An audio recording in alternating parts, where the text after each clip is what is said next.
Salut, c'est Nabil du podcast Chaleur Humaine.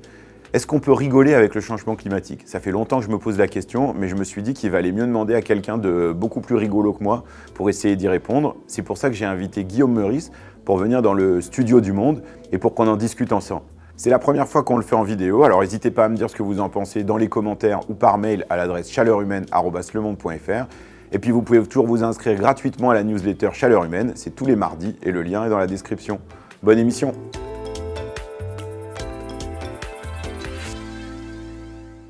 Guillaume Meurice est humoriste. Il présente l'émission La Dernière sur Radio Nova et le rendez-vous Black Bloc sur Mediapart. Il est l'auteur de plusieurs ouvrages, dont récemment, avec Sandrine Delovre, la bande dessinée La Révolte sans précédent chez Dargaud et un petit ouvrage pédago, Peut-on aimer les animaux et les manger aux éditions La Martinière Jeunesse. Bonjour Guillaume Meurice. Bonjour, c'est pas un livre de recettes, je précise.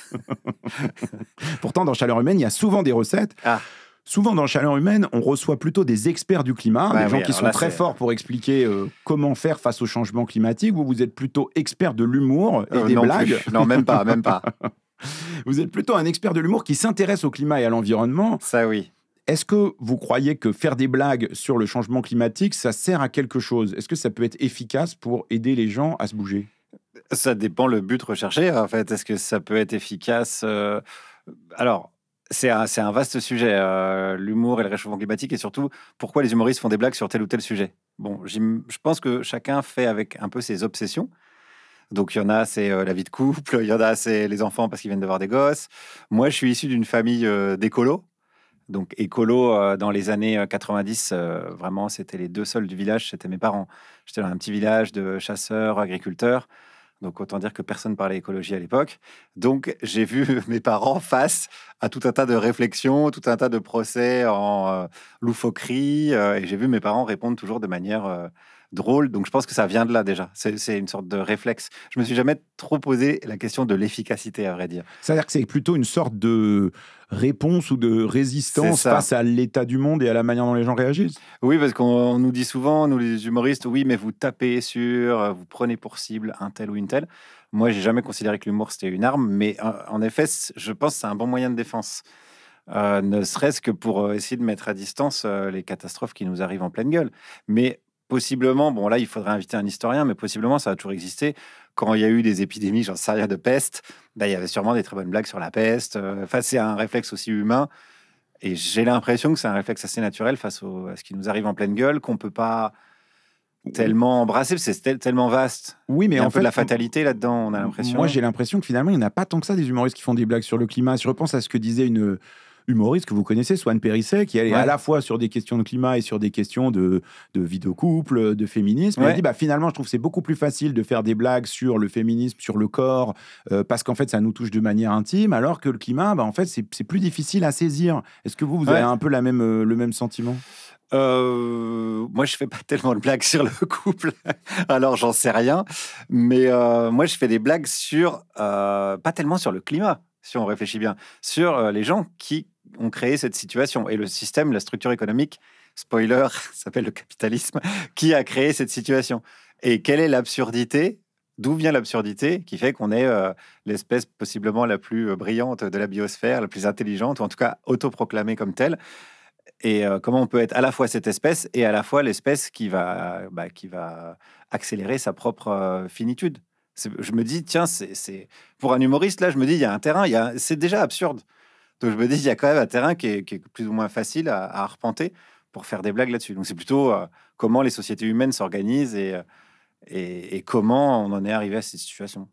Mais du coup, comment vous faites pour vous informer sur ces sujets-là? C'est-à-dire pour essayer du coup de faire des blagues, mais en étant à peu près au point sur le fond?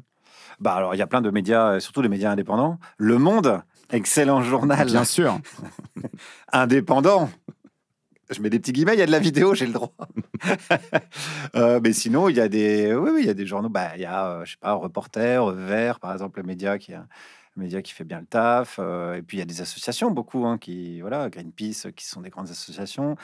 Moi, je suis très sur les questions de souffrance animale, d'exploitation animale, donc des associations comme Sea Shepherd, il y a des lanceurs d'alerte. Bon, là, je cite évidemment les plus grosses, mais il y en a plein qui font le taf et qui sont moins connus. Et tous ces gens-là, alors je remarque que tous ces gens-là, souvent ont un peu l'impression de crier dans le désert, sauf que quand on regarde la vision globale. Et moi, encore une fois, je viens d'une famille qui a vécu ça, qui a vécu le fait de dire je suis écolo et tout le monde se fout de sa gueule. Je vois quand même que le chemin, il a été parcouru. Aujourd'hui, de dire écologie, et même Éric Ciotti parle d'écologie. Donc je me dis, je suis assez peut-être optimiste de nature, j'essaie de ne pas être naïf, mais j'essaie d'être optimiste. Je me dis quand même, les choses avancent et elles avancent dans le bon sens. Est-ce qu'il est trop tard? Ça, j'en sais rien. Il faut demander à des gens du GIEC qui vont dire oui, probablement. Mais en tout cas, je vois qu'il y a une sensibilisation qui a été faite et c'est un sujet où on en parle. Il y a des médias qui parlent de ça de plus en plus. On peut pas passer à côté du sujet. Oui, mais est-ce que justement, le fait de faire des blagues dessus, malgré tout, c'est pas quand même une manière de faire comprendre aux gens la manière dont ça marche? Des fois, il y a des gens qui... c'est pas qu'ils se sont complètement réveillés parce qu'ils ont entendu une chronique de Guillaume Meurice, mais Non, quand je pense même, pas, ouais. il y a aussi des gens que ça aide à faire réfléchir ou à alimenter une réflexion sur le désastre écologique en cours, les inégalités ou tous ces sujets-là. Parce que des fois, il y a Oui. des retours d'auditeurs, par exemple, qui vous disent « Ah, j'ai compris des trucs grâce à vous » ou ils disent juste « J'ai rigolé ». Ouais, alors c'est arrivé sur le végétarisme, par exemple, parce que les arguments pour manger de la viande, quand tu es végétarien, tu les entends tellement tout le temps, tu as tellement l'habitude de répondre que si tu réponds de manière un peu rigolote, ça peut déstabiliser un peu certaines personnes qui sont un peu ancrées sur leurs habitudes. Et j'ai eu quelques mails de personnes qui vont dire « Ah, ben, ça m'a fait changer d'avis, je mange moins de viande. » Il y a des gens qui m'ont dit « J'en mange plus. » Mais je crois pas que j'ai été... Alors peut-être j'ai été le déclencheur, mais je crois pas que j'ai été... Moi, je me sens pas gourou, ni... Vous ni fixez pas même ça comme porte-parole d'une objectif cause. de Je se dis, dire voilà je où j'en dois faire suis, moi. changer d'avis les gens. Non, Quoi. voilà, c'est ça. Donc c'est pour ça, quand on parlait tout à l'heure d'efficacité, moi je vise pas tellement une autre efficacité que de faire rigoler. Je fais rigoler avec mes obsessions, comme je disais, mais j'ai pas tellement de volonté militante derrière. Bon, souvent on parle de messages ou d'humoristes ou d'artistes engagés. Ah, c'est des trucs, je me sens un peu loin de ça. Mais parce que je considère qu'en fait tout le monde est engagé. Je considère qu'aujourd'hui, face à la montée du fascisme, continuer à faire 250 sketchs sur un truc anodin, c'est une forme d'engagement. C'est une forme c'est une manière de dire, bah finalement, je m'en fous de ce qui se passe et je vais continuer à arpenter mon petit business qui est celui du quotidien. Oui, mais du coup, si on retourne ça dans engagement. un autre sens, on se dit, c'est-à-dire, il y a une responsabilité aussi pour les humoristes d'être sur des sujets qui sont Ouais, importants bah, et de dire, en fait, il devrait y avoir plus d'humoristes qui parlent de la crise climatique, de l'effondrement de la biodiversité, alors. J'en serais ravi, mais il y a une responsabilité des personnes qui prennent la parole publiquement, oui. Humoristes ou pas. Hein. Bref, souvent, on met les humoristes aussi sur un piédestal en disant voilà, la liberté d'expression, les humoristes, c'est de l'humour, donc on peut tout dire. Enfin, il y a tous ces sujets qui traversent la société en ce moment. Ce serait un autre podcast. mais oui, il y a une responsabilité. On prend la parole à un micro, il y a X personnes qui nous écoutent, et ben, on a une responsabilité face à ces gens-là, qui peuvent être aussi des gens qui prennent le micro par ailleurs. Enfin, ça peut, voilà. C'est ça une communauté humaine. C'est ça. C'est un peu. C'est vrai que c'est des questions tellement vastes qu'on a l'impression qu'elles sont compliquées. Moi, je trouve qu'elles sont pas compliquées. Je trouve que la question climatique, elle est pas compliquée. Pourquoi? Parce que je pense qu'elle est vraiment, vraiment réductible au modèle économique. Et d'ailleurs, on peut interroger tous les jours de GIEC qui vont se garder de donner un avis politique parce que sinon ils vont se faire dégommer tout de suite. Mais c'est difficile d'être du GIEC et d'être productiviste. Enfin, je vois même pas, c'est impossible. On fait semblant de croire que le problème il est compliqué. Enfin, je dis on. Les gens qui possèdent des médias, qui sont plutôt des gens riches et qui veulent pas remettre en cause le système de domination, ils vont pas dire non, mais en fait le problème c'est les inégalités, c'est la mauvaise répartition des richesses et c'est le productivisme. Donc ça, en tant qu'humoriste, c'est rigolo de mettre le nez dans leurs contradictions. Ça, c'est amusant. C'est-à-dire que du coup, faire des blagues là-dessus, c'est quand même malgré tout une manière de dire il y a quelque chose qui cloche dans cette répartition-là. Oui, voilà. Ouais. En vrai, ça va plus loin que l'écologie, c'est ça que je veux dire.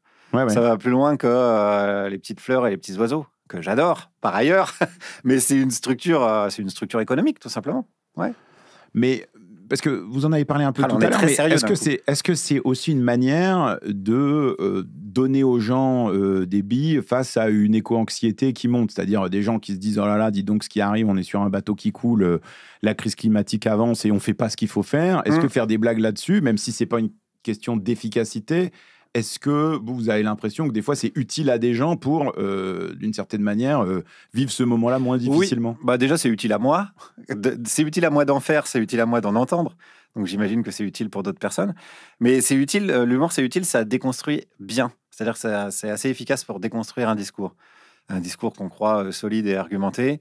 dit par quelqu'un qui a une cravate à la télévision, c'est un argument d'autorité. On se dit, bon, la personne doit savoir mieux que moi, qui suis, je sais pas, femme de ménage ou boulanger.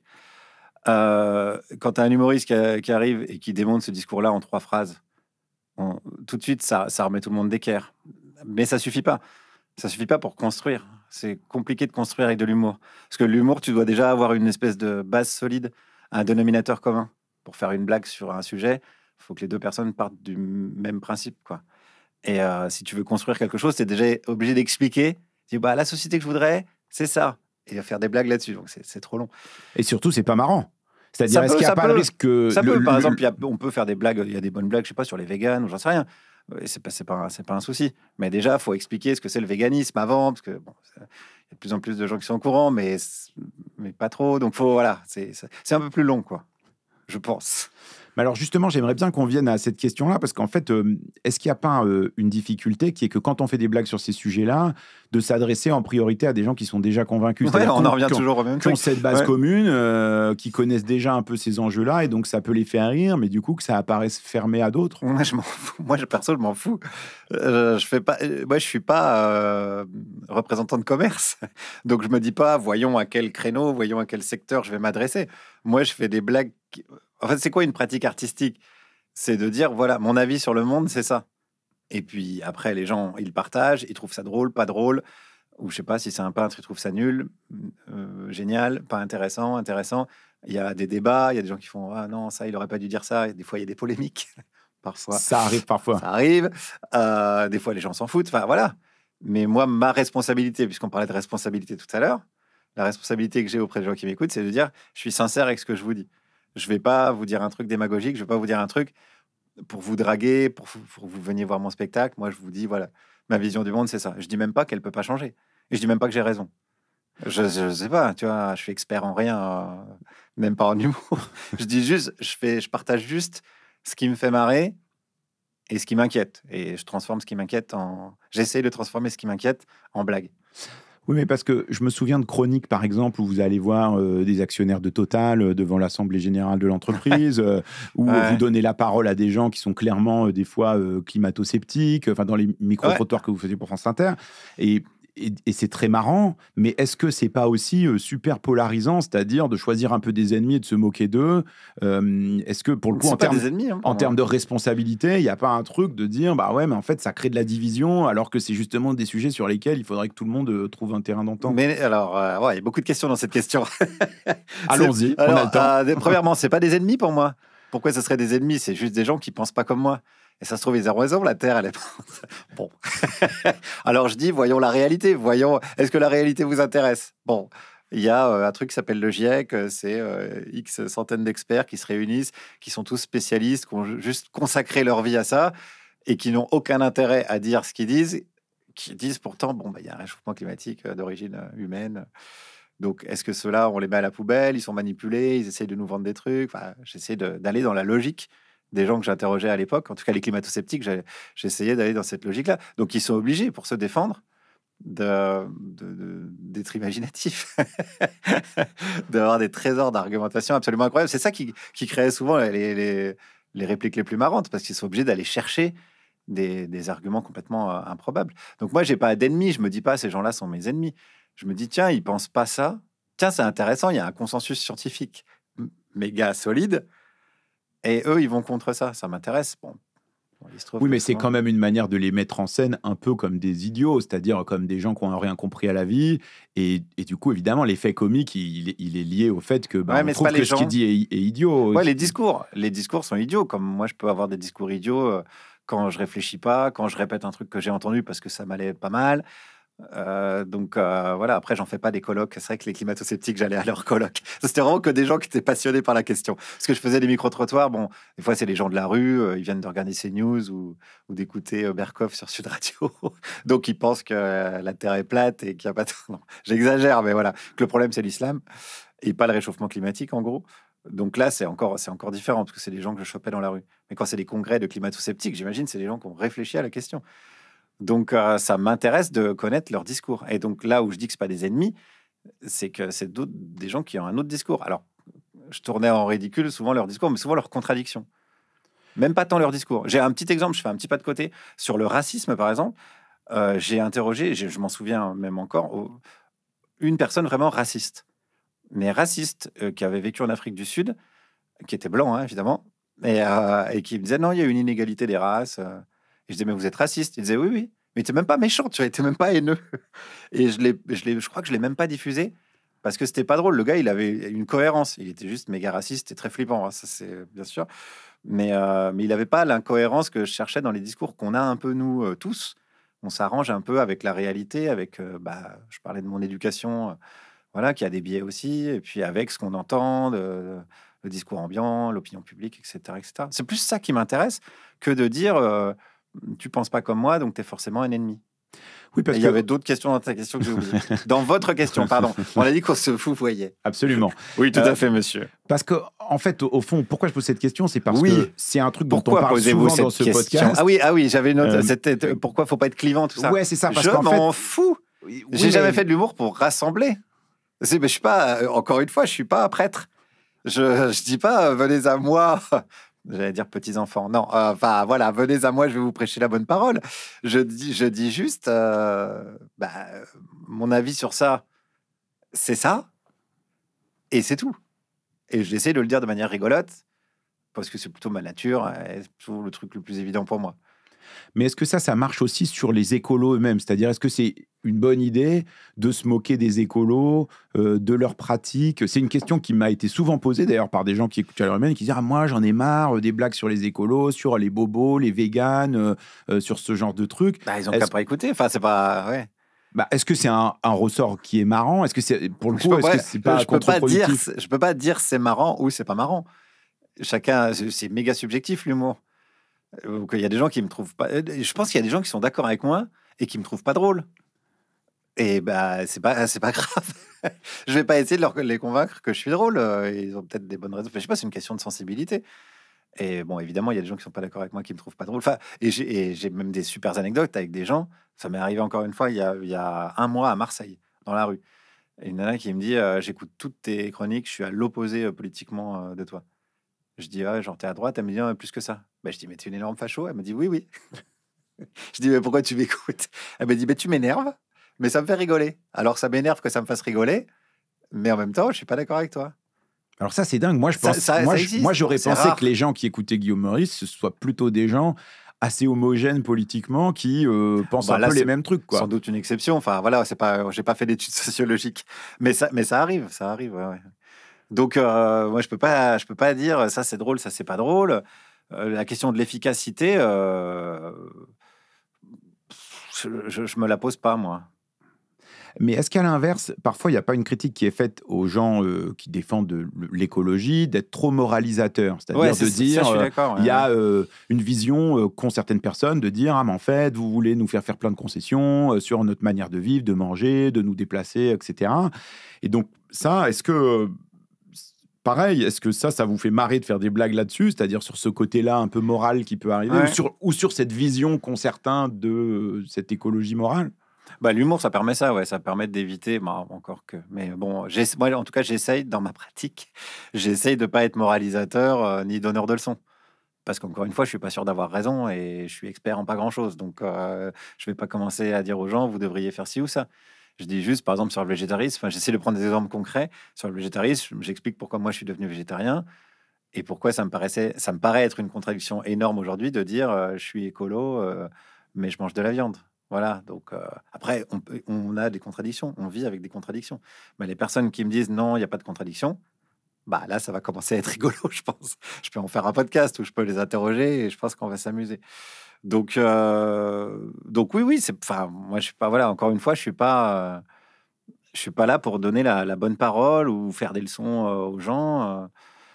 Non, mais c'est-à-dire que ce qui est marrant, c'est quand même un peu les caricatures, c'est-à-dire c'est les gens qui sont une caricature d'écolo, une caricature d'actionnaire de Total, une caricature de chasseur. Est-ce que c'est ces gens-là qui sont marrants? Ouais, est-ce que c'est ça le levier pour faire des blagues sur ces questions-là? Tout est marrant, je trouve. Tout est... Non, mais tout est... Comme je te dis, un écolo qui dit... il y en a, hein. Ils disent, je suis écolo, j'aime bien les animaux, mais je vais prendre une blanquette de veau. Ça, c'est rigolo. Donc, c'est pas forcément une caricature, tu vois, une personne comme ça. Moi, c'est plutôt même l'inverse, je dirais. C'est plutôt les contradictions qui me font rigoler. Plus que le côté le chasseur qui boit du rouge et qui va buter ses perdrix par paquet de 10. Où là, vraiment, voilà, là, on est vraiment dans un cliché. C'est plutôt les petites contradictions et les petites lâchetés personnelles qu'on a. Ça m'intéresse. C'est-à-dire les petites lâchetés. Bah, j'en sais rien. On peut se dire écolo et prendre l'avion plus que de raison. On peut se dire écolo et avoir un iPhone, etc., etc. C'est plus ça qui est drôle. Les gens qui assument pas leurs contradictions me font marrer souvent. Et c'est souvent des gens qui se prennent au sérieux d'ailleurs. Et les gens qui se prennent au sérieux sont rigolos, à leur dépens. Oui, c'est ça, mais c'est vrai que ce qui est pas facile, c'est-à-dire je m'inclus dedans, c'est-à-dire Ouais. moi j'ai l'impression que quand je parle du changement climatique ou de la biodiversité, en fait je suis très vite sur un mode sérieux parce qu'en fait je trouve que c'est très important et donc je me dis oh là là, si les gens ils rigolent, ils vont prendre ce sujet-là à la légère et j'ai un peu peur de ça, c'est-à-dire parfois de me dire c'est trop facile de se taper sur les cuisses en disant ceux-là ils veulent nous empêcher de prendre l'avion et puis ensuite c'est fini, on passe à autre chose, c'est ça que je trouve pas Non, facile. mais il n'y a pas de risque que les gens prennent ça à la légère. Il y a plus de. On parle beaucoup aussi pareil de sensibilisation. Il faut sensibiliser sur ce sujet. C'est fini ça. Ça y est, tout le monde est au courant qu'il y a un réchauffement climatique. Maintenant, il faut passer à. D'où vient le problème? Donc là, on en revient au début de notre discussion. Le problème, il s'appelle le capitalisme. Tout le monde est au courant, y compris les gros actionnaires. Enfin, surtout les gros actionnaires. Il y a les rapports de Total là, qui remontent, là, pas de Total, de Exxon, là, qui remonte à quelques années, quelques dizaines d'années, où il disait bah oui, on est au courant que ce qu'on fait, c'est de la merde. Tout le monde était au courant depuis le début. Et maintenant, toute la population est au courant. Maintenant, il faut dire qu'est-ce qu'on fait? Donc, il faut juste changer de modèle économique. Juste ça. C'est Il facile. y a un truc, là où je trouve que c'est facile, moi. Alors, il y a eu une grosse difficulté, c'est que les gens qui sont en possibilité de changer ce système économique sont des gens qui vivent de ce système économique. Donc, là est la grande difficulté. Mais je trouve que dans l'opinion publique, on fait pas assez passer le message qu'il faut arrêter de faire des efforts. On fait passer le message inverse. On dit oui, il va falloir faire des efforts. Et moi, je pense qu'il faut justement arrêter de faire des efforts. C'est-à-dire Il faut faire la sieste, il faut s'occuper de ses enfants, il faut aller se promener en forêt, il faut arrêter de se lever à 5 heures du matin pour aller produire de la merde. Mais ça nécessite de répartir les richesses. Tu peux pas dire à quelqu'un qui est au SMIC, non, reste couché ce matin. Enfin, ça n'a aucun sens de dire ça. J'avais reçu dans ce podcast l'économiste Timothée Paris, qui a écrit un bouquin qui s'appelle Ralentir ou périr, qui dit exactement ça. Mais d'une certaine manière, la réaction d'un certain nombre de gens, c'était de dire c'est bien gentil de dire ça, mais aussi pour pouvoir se débarrasser des énergies fossiles et tout ça, il faut aussi faire plein d'efforts. Il faut quand même se bouger parce que ça va pas se faire tout seul juste parce qu'on va décider de faire plus la sieste et d'aller se promener en forêt, quoi. Ça va pas se faire tout seul parce qu'il faut une volonté politique. Donc, on va pas l'attendre du politique, parce que, comme j'ai dit, ils vivent de ça. Donc, on va pas attendre ça d'eux. Donc, il faut que ça vienne d'une volonté populaire. Donc là, pour ça, c'est une bataille culturelle. C'est, comme on dit tout à l'heure, des associations. Enfin, une bataille culturelle, on revient sur la place des humoristes, des artistes. Les humoristes peuvent participer avec leur, comme je te disais, avec leur sujet. Moi, je me sens pas dans la bagarre, mais avec les sujets que j'évoque, j'y suis forcément. Donc, moi, ça me va. Oui, ça me pose pas de problème d'occuper cette position-là. Oui, comme je te dis, de pointer du doigt des contradictions, ça peut servir à ça. Mais on n'a pas les solutions, elles viendront c'est un économiste, Timothée Paris, des économistes. Et en vrai, pour être tout à fait honnête, les solutions, tout le monde les connaît déjà. Enfin, c'est déjà, voilà, il n'y a plus rien à chercher. Il y a juste à mettre en œuvre. Oui, enfin, ce qui est difficile, c'est la mise en œuvre, quoi. Enfin, je veux dire, c'est ça qu'on n'arrive pas à faire. Il faut déboulonner ceux qui sont au pouvoir et qui empêchent la mise en œuvre du truc. Et c'est vraiment urgent. Je sais plus qui parlait de Macron comme un forcené, mais c'est même pas pour dire Macron. Macron, c'est un petit, il va bientôt partir et tout. C'est un petit mec de l'histoire, mais il faut déboulonner ces gens-là, quoi. Les Bernard Arnault, les Vincent Bolloré. Et quand je dis déboulonner, je leur veux même pas de mal. Ça va leur faire du bien de partager. On va les obliger à partager leurs richesses et ils vont pouvoir. C'est vachement gratifiant. Tu vois, on va dire à Bernard Arnault, on va te prendre tes thunes, on va faire des hôpitaux. Ton argent, il va servir à soigner des gens. C'est super, tu vois. Si tu veux, on l'appellera hôpital Bernard Arnault, si c'est ça qui te plaît. Tu veux? Allez, vas-y, on met un portrait de toi. C'est génial comme vie, voilà. Donc, je veux même le bonheur des milliardaires. J'ai l'impression de me présenter d'un coup. Voilà, on a le programme politique de Guillaume Meurice pour 2027. On verra si l'humour, ça fait élire des gens. Il y en a qui ont essayé, ça n'a pas toujours bien marché. Non, mais c'est pour ça que l'écologie, ça peut pas être un sujet décorrélé de l'économie. C'est même pas un sujet, l'écologie. Parce que quand on dit l'écologie, on se dit couche d'ozone, déforestation, chute de la biodiversité. Bah oui, mais ça, c'est une conséquence. C'est quoi la cause? Parlons de la cause, le système économique. On ne devrait même pas parler d'écologie. Alors, si on en vient, ce podcast se termine. Donc, c'est la fin de Chaleur Humaine. Merci Guillaume Meurice qui a bien compris que le changement climatique n'était pas un problème. Mais justement, puisqu'on parlait des frictions et des contradictions, j'aimerais bien qu'on teste ensemble comment vous répondez justement à tous ces poncifs qui peuvent venir de climato-sceptiques ou juste des phrases un peu stupides qu'on entend en boucle sur ces sujets-là, pour voir aussi, pour m'aider d'abord moi, qui les entends souvent et qui ai parfois du mal à y répondre sans m'énerver ou sans me dire j'ai vraiment trop la flemme parce que je suis trop agacé. Ça arrive d'avoir la flemme, on a le droit d'avoir la flemme. Si je dis par exemple 2 degrés de plus ou de moins, ça change rien après tout. Ça dépend où. Ça dépend où. Essaye dans ton slip déjà, on verra bien. La France, c'est 1% des émissions mondiales, ça pèse rien, c'est pas nous qui allons faire bouger les lignes. J'aime bien ce jeu-là, parce que c'est vraiment tous les arguments qu'on entend. Oui, d'émissions mondiales, si on compte, à mon avis, que le territoire national, mais avec tout ce qu'on importe, à mon avis, ça pèse un peu plus. Si on arrêtait de faire venir des cargos de Chine, ça serait déjà un bon premier plan. C'est pas une blague. Ah oui, tu veux que je réponde une blague? Ah bah oui. Ah ouais, alors là, c'est horrible comme exercice. Je veux des réponses marrantes. C'est soit drôle, soit... Ah, c'est pour ça que j'ai dit slip, et ça t'allait, t'es passé à la question suivante. J'ai considéré que c'était humoristique. Moi, il m'en faut pas beaucoup. Je travaille au Monde, s'il y a un nom de vêtement, c'est suffisant pour que ce soit drôle. Non, là, j'ai pas de blague sur les... Sur les animaux, par exemple. Sur les animaux. Le grand hamster d'Alsace, franchement, qui en a quelque chose à faire? Le grand hamster d'Alsace, c'est hyper stylé, un grand hamster d'Alsace. Va lui dire ça en face. Il va te fumer, le grand hamster d'Alsace. Très, très mignon, le grand hamster. Ou sur le végétarianisme. C'est pas parce que je renonce à mon barbecue que la planète va refroidir. Ça, c'est Fabien Roussel. Si tu peux dire une phrase qui pourrait être de Fabien Roussel, c'est que t'as tort, forcément. C'est vraiment un principe de vie. Ou les gens qui disent, en fait, ce que vous voulez, c'est nous faire revenir à l'âge de pierre, au mode de vie des Amish. En fait, avec vous, on va revenir à la bougie, quoi. Oui, c'est bien, la bougie. Ouais. Petite soirée romantique, ça leur ferait du bien. Ça, c'était les phrases de Macron, ça, ouais. Absolument, il avait dit, Amish. Au moment sur la 5G, il avait dit, en fait, ceux qui s'opposent au développement de la 5G, ils veulent nous faire revenir au temps des Amish. Ouais. Si on vous dit ça, ça vous fait pas rigoler. Je pense qu'il y a plein de jeux de mots à faire avec Amish. Je vous laisse trouver les jeux de mots dans votre tête. Ou si on dit l'écologie, c'est vraiment un luxe de bobos qui pensent qu'à ça et en fait, il y a qu'eux qui ont le temps de se préoccuper de ça. Alors ça, c'est pas marrant parce que c'est un peu vrai. C'est un peu vrai. C'est bien le principe de répartir la richesse. C'est pour que ça devienne plus un luxe. Mais merde, c'est pas une blague. Il faut juste répartir les richesses et pas que dans ton slip. J'essaie de... Essaye de placer le mot slip le plus souvent possible pour faire blague. Pour faire blague au monde.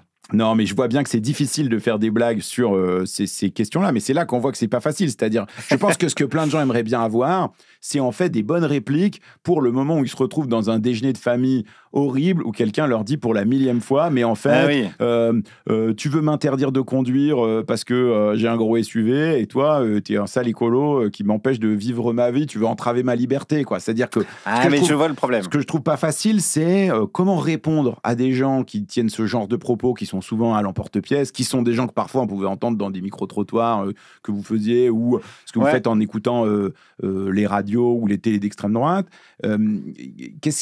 C'est quoi des bons outils à donner aux gens là pour on répondre. en vient à la limite de cet exercice. Là, vous êtes en train de vous dire, il faut que je trouve des répliques pour clouer le bec. Donc tu es dans un rapport de domination. C'est-à-dire qu'il faut que je termine ce débat en l'ayant gagné et en clouant le bec à l'autre qui va repartir tout penaud. Mais il ne sera pas convaincu s'il repart tout penaud. Je ne pense pas que ça marche du tout, ça. Donc moi, ma technique, et c'est une technique beaucoup plus rigolote, c'est de poser des questions. Au lieu d'affirmer des choses en essayant de faire taire des gens, arrêtez de vouloir faire taire des gens, faites parler les gens. C'est-à-dire ? J'en sais rien. Tu dis d'où sortent tes chiffres. Je ne sais plus quelle était tes questions, mais tu dis... la France, c'est 1% des émissions mondiales. Ça ne change rien qu'on fasse quelque chose. Alors, du coup, d'où sortent les chiffres Où est-ce que tu as entendu ça Est-ce que tu es sûr de ton coup? Et alors, les cargos qu'on fait venir de Chine, est-ce que tu les as comptés dedans? Là, ça va commencer à bafouiller un peu. Et si ça commence à bafouiller, ça peut commencer à être un peu rigolo. Et avec cette technique, tu mets le doute dans la tête de la personne déjà. Au lieu de lui dire t'es un con, t'y connais rien, moi je sais mieux que toi parce que j'ai lu Le Monde, tu lui dis t'es en train d'affirmer un truc, pas sûr, faudrait peut-être vérifier. Voilà, c'est une manière de. C'est pour ça que j'aime pas le mot ennemi, etc. C'est aussi une manière de dire à l'autre, t'es pas mon ennemi, en fait, t'es juste peut-être, et peut-être t'as raison. Bah, voilà, essayons de nous renseigner ensemble. C'est marrant parce Mais par que contre, ça. faut pas avoir peur de changer d'avis. Si tu t'es trompé, faut dire ah ouais, peut-être ouais, j'ai dû répéter un truc qu'a dit Pascal Pro sans réfléchir. Oui, mais c'est Et marrant, ça revient sur ce qu'on disait tout à l'heure, c'est-à-dire finalement, c'est une manière de pas trop polariser le débat, de pas dire, en fait, il est moi pas je polarisé défends le débat. ça, lui il défend ça, et donc on va forcément. Alors, on est sur un caillou qui tourne dans le vide, donc le débat il est pas polarisé, on est tous sur le même truc. Si notre base, alors il y a une difficulté aujourd'hui qui est nouvelle, j'avoue, c'est que la réalité devient de moins en moins un socle commun. C'est-à-dire que Trump, il dit des trucs faux, il sait que c'est faux, tout le monde sait que c'est faux, mais tu peux rien faire avec ça. Genre, il dit ça, c'est un poney. Voilà, et c'est son début de raisonnement. Tu dis ah ouais, là c'est le début. Alors tu dis merde, ça va être compliqué. Il faut déjà que tu débunkes le fait que c'est pas un poney, etc. C'est injouable. Mais si tu discutes avec une personne, je sais pas, de ta famille, elle a pas tellement d'intérêt à te mentir, sauf si elle bosse chez Total et que du coup elle a ramené du travail à la maison, mais sinon ça n'a aucun sens. Donc ce qui est intéressant, c'est d'essayer de chercher où est la réalité ensemble. Mais pour ça, il faut quand même arriver à garder son calme, c'est-à-dire il y a comme un préalable Oui. à ça qui est de dire. Je reste posé tranquille et je pose des questions et je continue à échanger. Vous en avez dit des conneries.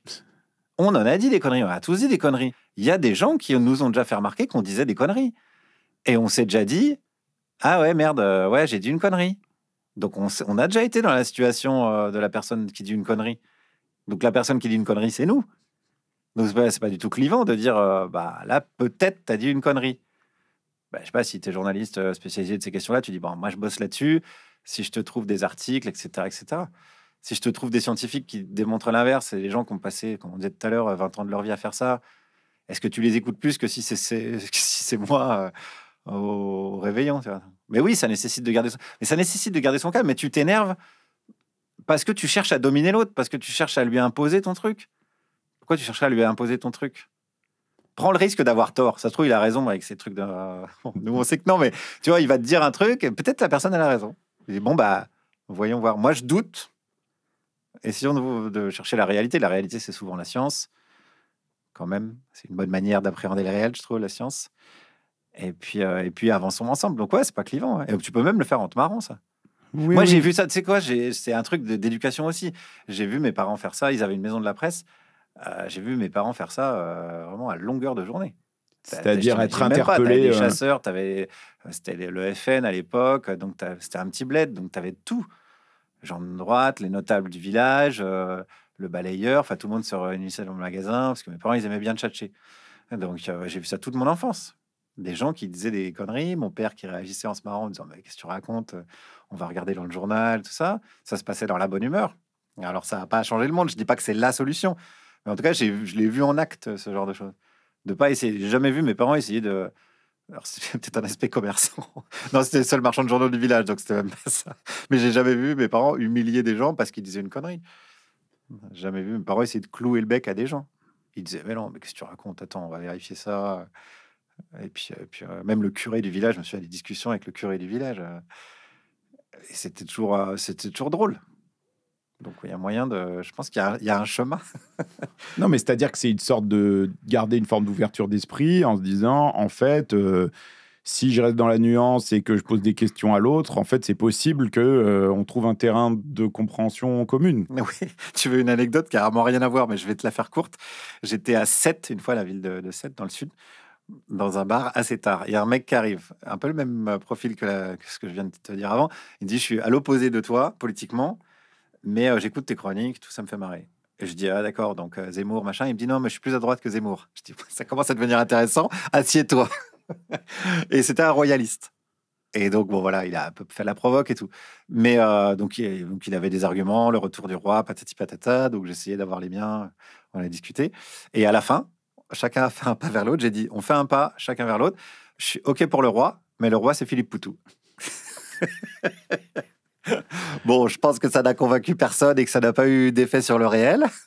Mais bon, c'est possible de discuter même avec des gens qui ont j'en sais rien, l'impact que j'ai eu. Mais en tout cas, il y a des gens qui ont l'image de moi d'un affreux gauchiste arc-bouté sur je sais pas, des vieilles lunes, le trotskisme, la lutte des classes, etc., etc. Et en fait, moi, je suis plutôt un mec... je suis hyper open pour changer d'avis. Par contre, il faut des bons arguments. Oui, mais du coup, ça veut dire que, par exemple, ça vaut le coup de mener la discussion avec des climato-sceptiques, même s'ils disent des trucs complètement faux. Parce que non, mais il faut avoir envie. Faut pas... Moi, c'est un peu ma passion. Mais il faut avoir envie. S'il y a des gens qui préfèrent jouer à Mario Kart, je ne suis pas là pour dire aux gens faites ci, faites ça. Mais moi, ça m'intéresse. Et je t'explique pourquoi ça m'intéresse. Parce que je suis capable de changer d'avis. Si ça se trouve, un jour, la Terre, on va découvrir qu'elle est plate. Et dire merde, on sera bien con. Non, mais j'exagère, mais tu vois ce que je veux dire. Mais ouais, ma base, c'est la réalité. À partir du moment où tu as le GIEC, tu vois, tu as plein de domaines. On peut même, par exemple, l'homéopathie, qui est un domaine très clivant. Je dis, moi, j'aimerais bien que ça marche. Enfin, j'ai pas de souci. Et c'est juste que les études montrent que, puis il y en a eu, tu vois, ça fonctionne pas. Donc, à part l'effet placebo, évidemment. Donc, si le réel t'intéresse, faut qu'on parte du réel. C'est notre socle commun, sinon on est foutu, pardon. Alors, vous l'avez dit un peu, vous êtes plutôt un garçon optimiste.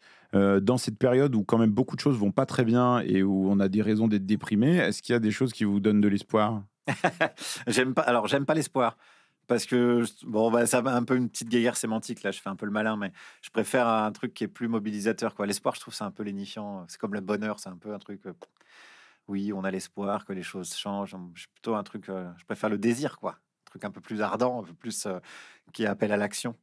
Donc, oui, je vois plein de gens qui se mobilisent, notamment les jeunes, les marches pour le climat, les débats qu'ils ont. Donc, voilà, moi j'ai 44 ans, donc, donc je ne peux que les encourager d'où je suis. Mais oui, il y a plein de gens. Et puis, voilà, c'est encore une fois, c'est une bataille culturelle, c'est une bataille politique. Il faut arrêter de dépolitiser, y compris l'écologie, qui est vraiment que de la politique, l'écologie, quoi. C'est la manière dont on habite une planète, donc on habite un lieu. C'est que de la politique.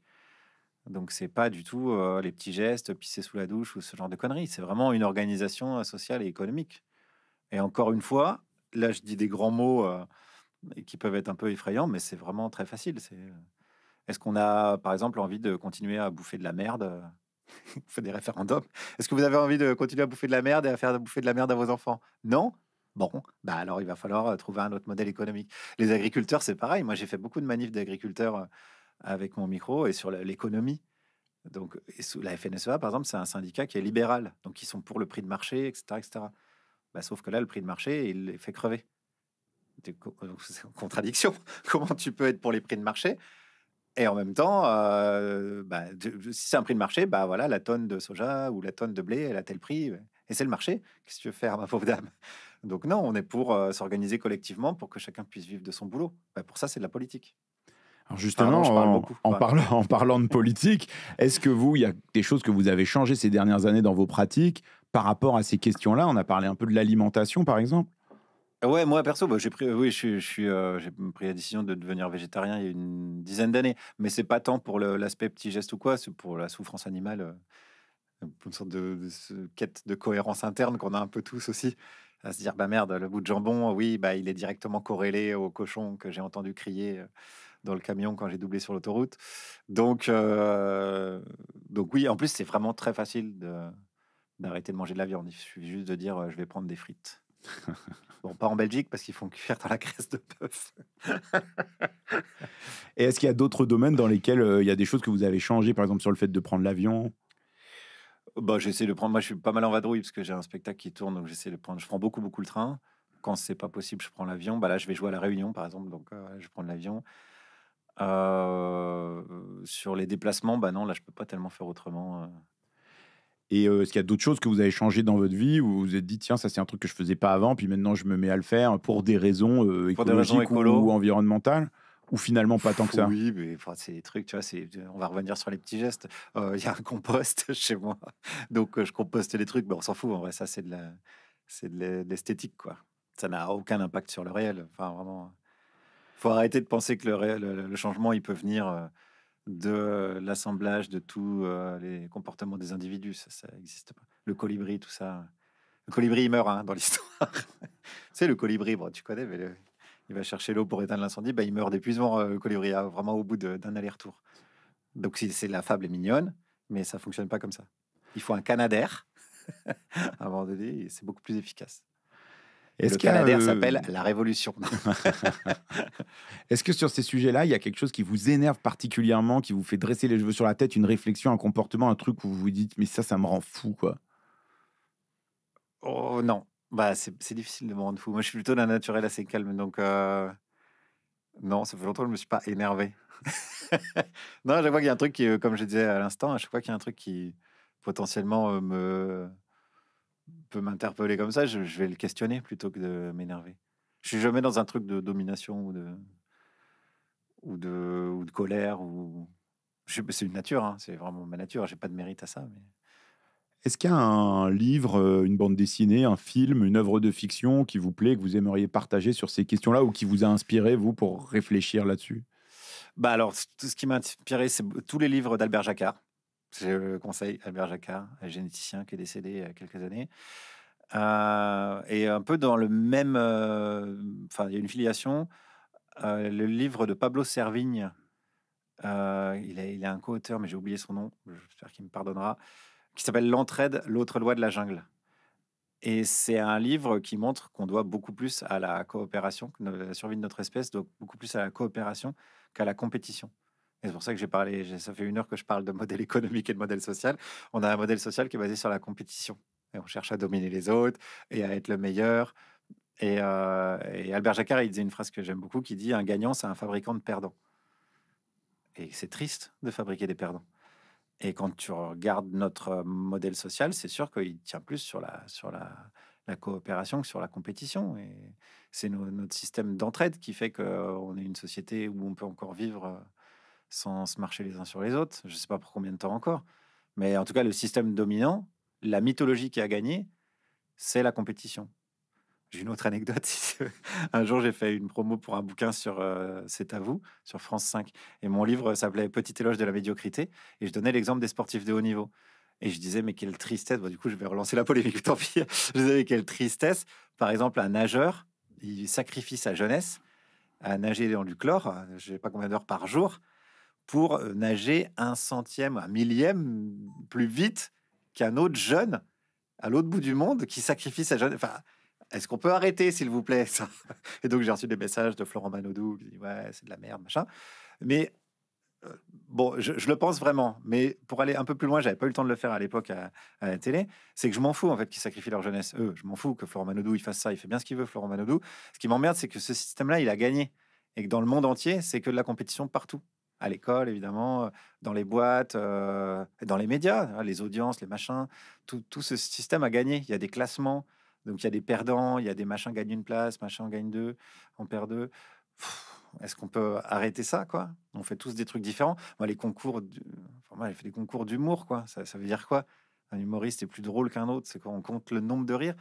Ça n'a aucun putain de sens. Je m'étais énervé une fois. Non, ça m'avait saoulé. Dans l'école, j'ai un neveu et une nièce et ils avaient fait un concours de dessin. Et putain, mais lâchez-les, quoi. Concours de dessin à 10 ans, mais lâchez-leur la grappe. Tu vas juger quoi? Il y en a un qui est plus Van Gogh. Enfin, tout ça n'a aucun sens. Donc la compétition m'emmerde. Donc lisez L'entraide, l'autre loi de la jungle.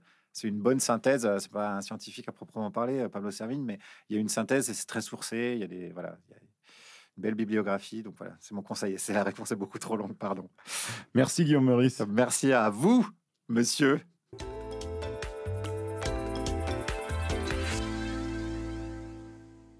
Voilà, c'est fini. J'espère que ça vous a plu. Moi, je retiens au moins 3 trucs de cette conversation avec Guillaume Meurice. La première chose, c'est en fait se forcer pour faire rire les gens avec le climat. Lui, il trouve que ce n'est pas nécessairement une bonne idée. La deuxième chose, c'est vouloir absolument convaincre les gens avec des blagues sur le climat. En fait, lui, dans son expérience d'humoriste, c'est pas terrible parce que ça revient à écrabouiller les autres et il trouve ça nul aussi. Et puis la troisième chose, c'est est-ce qu'en fait faire des blagues sur le climat, ça nous divise ou ça nous rassemble? Guillaume Meurice, lui, trouve qu'on s'en fout.